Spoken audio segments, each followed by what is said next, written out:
చపాతీ రైస్లోకి side dish లాగా ఆలూ మేతిని డెఫినెట్గా ఒకసారి ట్రై చేయండి. మెంతాకు ఇష్టం లేని వాళ్ళకి ఇలా పొటాటోతో పాటు ఫ్రై చేసి ఇస్తే ఈజీగా తినేస్తారు.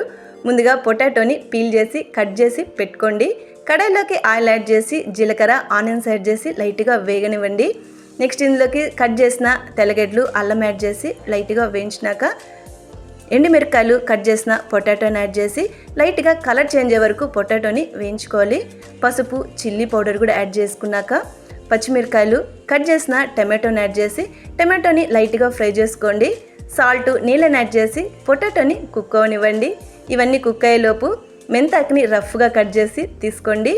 పొటాటో బాగా సాఫ్ట్ అయ్యే వరకు కుక్ చేసుకున్నాక ధనియాలు జీరా పౌడరు గరం మసాలా కట్ చేసిన మెంతాకుని కూడా యాడ్ చేసుకోండి. నీళ్ళు యాడ్ చేయకుండా పొటాటోతో బట్టే ఈ మెంతాకుని ఒక 10 నిమిషాలు ఫ్రై చేసుకోండి. లాస్ట్లో కొంచెం నెయ్యి యాడ్ చేస్తే ఆలూ మెతి రెడీ.